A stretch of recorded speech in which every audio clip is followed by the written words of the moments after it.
مالک نفع ضرر الله سبحانه و تعالی بدانید. این موضوع براتون واضح میشه. این کی برای آدم معلوم میشه. الله سبحانه و تعالی در زندگی انسان سخت امتحان سر آدم میاد. بس اوقاتی تو یک حالت بیاید که از هر طرف فکر میکنی که قطعا دیگر راه نجات ندارم، بجز از اینکه به این مخلوق باید لا اقل یک کمی پناه ببرم، با این مخلوق پناه ببرم.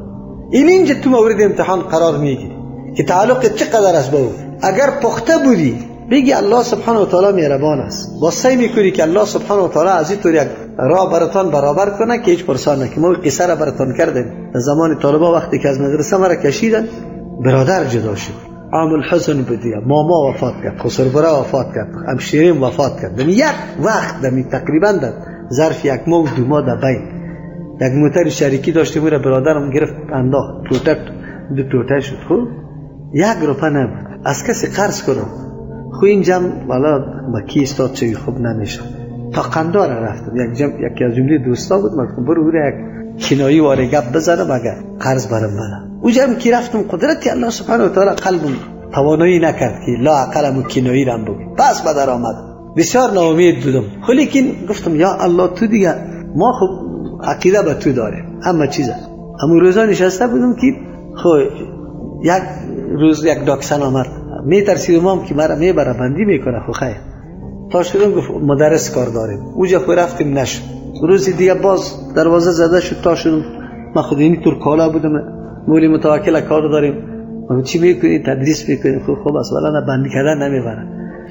خب اینا مستم بالا و پایین سعی میکنه که مولی متوکل خدا را کلان آدم از چی رفت. خب رفتیم. اونجا که رفتیم فکر میکردم که بیایم معاش در اون زمان ازاریا بود، پیسه سبز برش میگفت، چی برش میگفت. وقتم برو 5 لک بگویم کفایت میکنه. خب گپای دیگه با شرط و شرایط بیان کردیم. حتما یک 30 نفر شاگردا یا تعهد کرده بودن که ما دیگه جای درس نمیخونیم. او گفت چی شرط داری؟ من گفتم 30 نفر شاگرد دارم اگر جای بدی. بالکل آشپزا ملایده برات میدیم، و طاقم برات میدیم. خیلی بسیار خوب. حالی دیگه خوش هستم از اینکه شرط پوره شده، حالی که چیام ندن. گفت معاشی تا بگو. من گفتم من نمیگم بعد چیزی که شما میگه. در دل میگفتم کاش که بگویم خیالی یک چیزی شود. میگه 50 لک بسیط است. بالکل خوب یکیز اضافه است. گفت برو نانی خشکیتم بدین.